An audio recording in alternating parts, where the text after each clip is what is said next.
Hey everybody, this is the Sliders Review, and I'm here today to talk to you about Stargirl Season 2, Episode 5?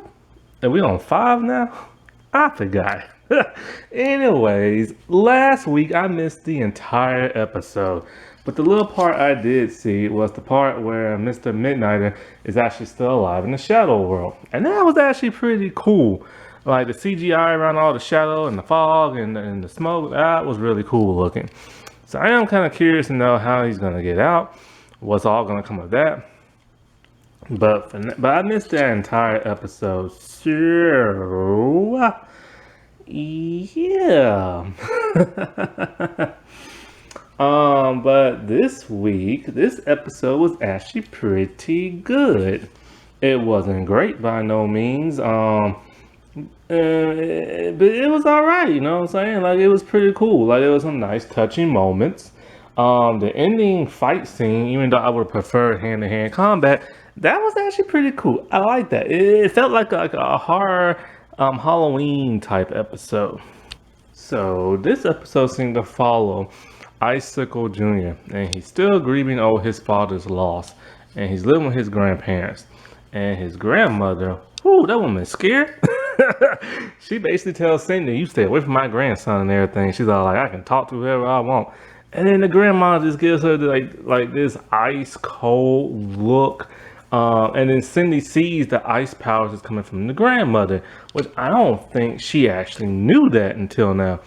And then her eyes kind of fog up with the ice stuff, and it's just like, whoa, man. I wonder how like evil grandmother is.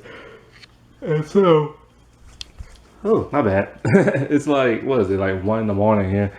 Oh, I'm tired. Anyway, so yeah, I want to see more of the grandmother and the grandfather. I want to see, like, are they evil? Like, are they normal? I mean, they know what their son did and stuff. But, yeah, I really want to see a whole lot more of that. That seems really interesting. So, in this episode, we found out that Icicle Jr., which I don't know the dude's name. Anyway, he has a little crush on Courtney, and he is constantly drawing her. See, he's like an artist and everything. And, you know, so it's like he's crushing on her hard, and then he's talking to the teacher dude, and the teacher dude sees the drawings, and he thinks it's like really good. And when they actually see not Cindy, but Courtney and I'm starting to forget people's name. What is her name? Is it Yolanda? That's it. I was thinking of the real girl's name, like Yvette. But yeah, Yolanda is like, when he sees her, he can't really talk to her or express his feelings to her. That he gets like shy and nervous. You know, we've all been there before. And the teacher tells him pretty much, you know, what you can convey in this drawing isn't the same as you can do in real life. The dude just can't talk to her, you know. But he really wants to, because he really has a crush on her, which I didn't know he had a crush on her. I think he had one on her a little bit in the first season. I have to rewatch the first season. I don't remember much, only because like the ISA kids are rarely shown in the first season, and they're shown a little bit more in this season. And so like, you know, it's kind of cool to finally getting some screen time, because I've been kind of curious to know, because these kids didn't know their parents were like evil. So it's kind of like I wonder how their parents raised them. We know how Brainwave raised his child and everything. Now, part of the episode I think last week I did see was Artemis and the football stuff, and how she got like in trouble, and then how her parents finally confessed to her and everything, which she still joined Cindy's group anyway. So I am kind of curious, like, is she gonna like remain evil, or is she gonna do like her counterpart in the comic books and in the cartoon series and turn good after a while? Because it's kind of like, the only thing I remember about her in the first season is she's very, very overly aggressive when it comes to sports. And so it's like, that's all I really know about her. And then she does have a temper and stuff. So it is kind of curious to know if she's going to join them. I mean, her parents, did her parents actually go back to jail? I know, I have to watch that episode. But anyway, she knows her parents are evil now. And so it's kind of cute, and they're not dead like most of the other kids' parents. So she doesn't really have that much of a vendetta against them, except for the parents being in jail. That's their own doing. And so Yolanda is still playing like babysitter to or chaperone, I should say, to Courtney when it comes to Icicle Jr. because Yolanda does not want Courtney to talk to that dude whatsoever. If he finds out that his dad was like murdered and stuff, there is no telling what that dude will do. Because for the most part, he is a good kid, as we can see, except for that part where Rick. We see that he has a bit of a temper. Like he's a little bit of a bad boy and stuff. And for some reason, he doesn't like Rick, and Rick doesn't pretty much like him either. And so it's like there's gonna be some tension between them. At least I hope so. That would make for some good drama to see. So it's interesting because it is similar. It's like both their parents are dead. They're both bad boys, but they also got like a kind heart and stuff. Now there was some real touching moments between Pat and his son. The son basically feels like a nobody. Like everybody he knows has like a superhero identity or something like that. Oh, sorry, I'm so tired. And so he feels left out. And then he finally got to join the team, kind of, only to have his little Genie Thunder thing, bolt pin, what Thunderbolt do, leave him and stuff. And so now he's just feeling like a little loser, and it's kind of like he's wanting to learn how to like fix on cars. And the one dude, Zeke, is trying to help him, and his dad finds out, and then they have a really nice heart-to-heart touching moment about, like, I guess he feels like kind of like neglected a little bit, and he just feels like his dad doesn't like really like spend much time with him, which his dad doesn't. And so, his dad's gonna start making some time for him, and that was really nice. Not a lot of parents will actually do that. I know we used to see that a lot back in the 90s on like on Saturday afternoon shows where like the parent would be like really busy and the kids are like, oh, I want some attention, da da da, and then they don't give it to them until they act out, and then they start giving it to them. Now at some point, Icicle Jr. finally buck up some courage, and he's talking to Courtney to the point where they're both going to kiss until she gets some text messages because it's time for her to go to her superhero job. And so like I don't know how I feel about that. Like it was really refreshing to not see her have a love interest in the first season because of all these superhero shows in the Arrowverse. Like the main superhero always has like a love interest, and that's something that's always in the movies. And it gets really boring and tired to see, especially when you have like a show that's not a superhero show, and somebody shipping these two characters, and then the showrunner does it only to regret it, be like, ah man, I should never done that, and then it like totally ruins that character. So it's kind of like it's neat to finally see her have one, but at the same time, don't ruin what you got already because she's a very independent person. Like she just wants to save like the world or the city and stuff, and she don't have time for school. How's she gonna have time for a boyfriend? Especially one who's probably gonna turn evil. Now, if they do date and he turns evil, that would be great because that would be some really juicy drama to have, similar to oh my bad, similar to Cole and Phoebe from Charmed, or Buffy and Angel when Angel turned evil, or Batman and all his villainous girlfriends that he has. There's more stuff with Beth and her parents, but I still don't care, only because the parents only get about 30 seconds to a minute of screen time. And so since since the show's not about them and it doesn't focus on them, I just don't care. If they were to show more of the parents, then yes, I would care. But for now, I don't. But for now, she's still talking about the whole Dr. Midnighter, which it was kind of odd that Pat didn't really want to believe her that he's still alive. But if Pat said, hey, all his buddies are dead, I guess it's to the point where he has made peace in his life, because he's known them ever since he was like like a young adult or a kid or something like that. I think a young adult. And so yeah, they've only been like they disbanded I think about 10 years ago. And so the dude has literally made peace with all that. And the thought of one of them being alive, like he doesn't want like have false hope, you know? And so he doesn't really want to pursue that. But then it's nice to see Rick encourage the thought of, yeah, the dude might be alive. And so now Pat's all like, well, we gotta do everything we can to save this dude, you know? And it's nice to see Rick and Beth kind of like, like her smile at him and stuff because a lot of people have shipped them two together since the first season.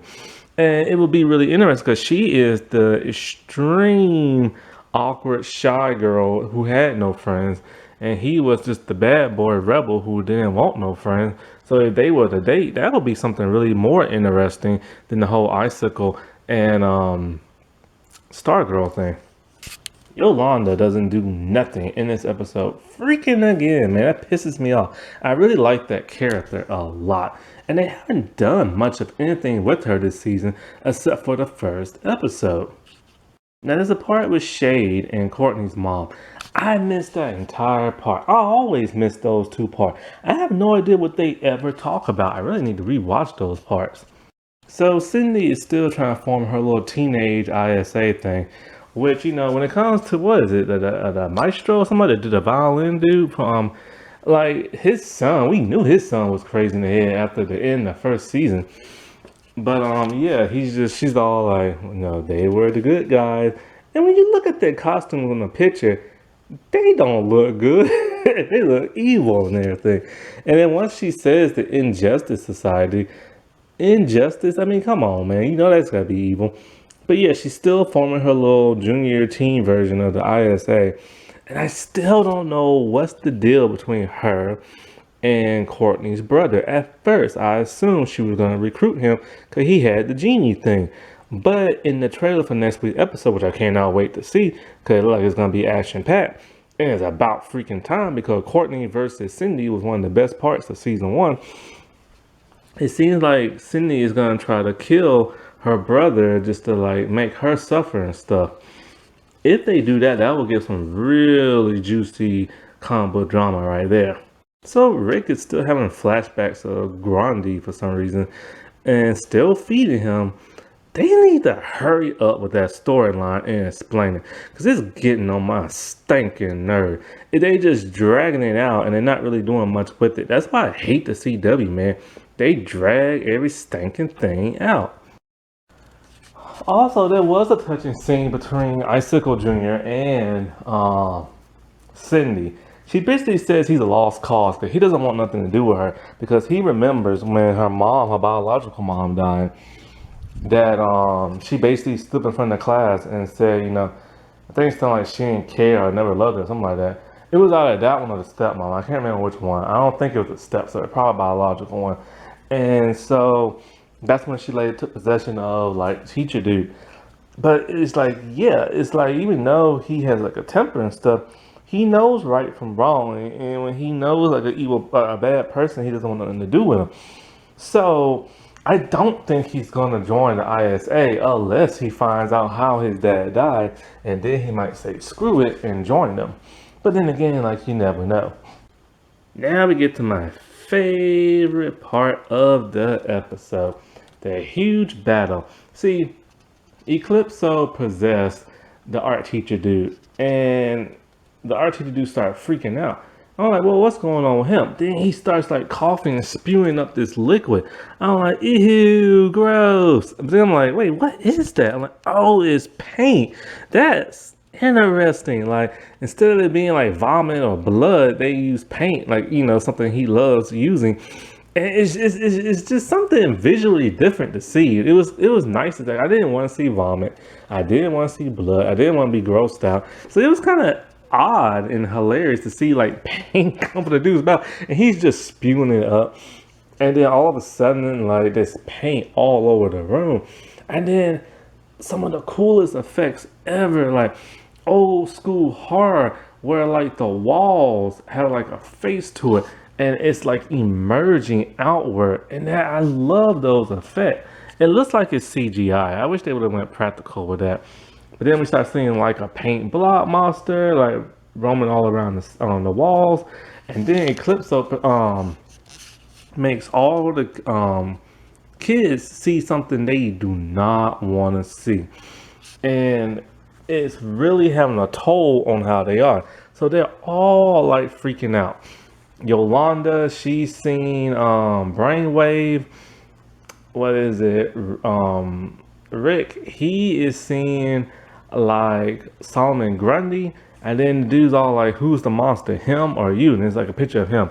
I forget who Beth sees. Oh, Beth sees her parents' picture and it's ripped and torn. She's all like, "I can fix it. I can fix it." And it's just like, man, it's like if they really want to sell this whole Beth like parents divorce thing, they need more than 30 seconds to a minute. Because when they do have that 30 seconds to a minute, a little bit of it, like it's visually interesting. They always film them in a really interesting cinematic type way. Like that one time she was at the table by herself and they kept like moving around her.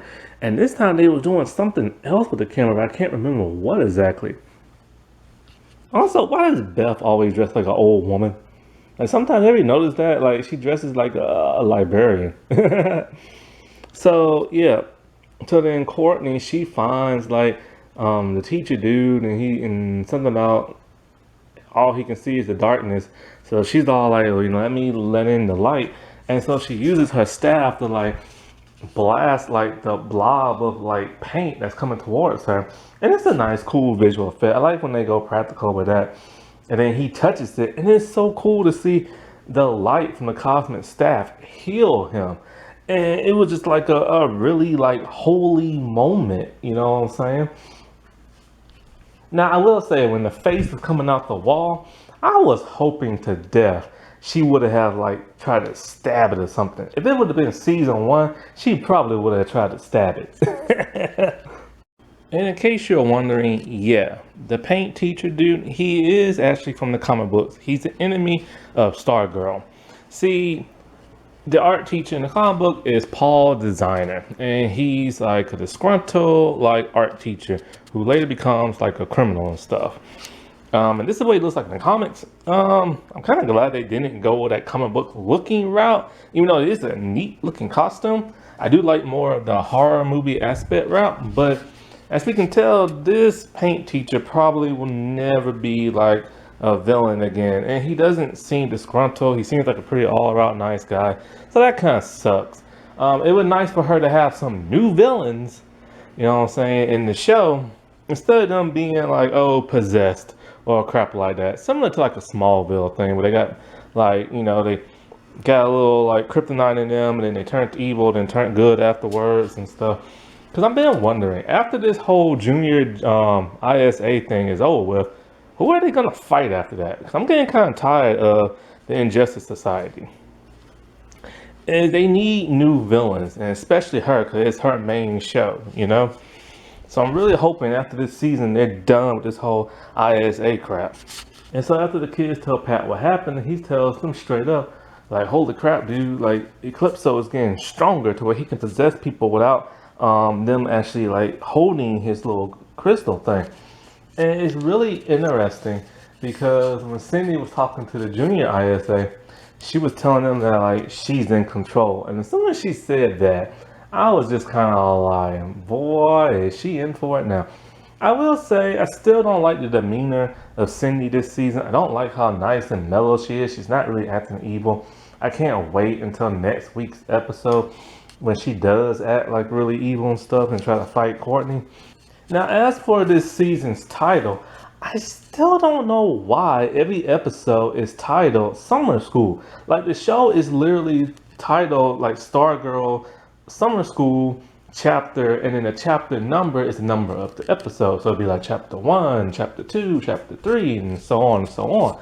And so it's like, what is the significance about summer school this season?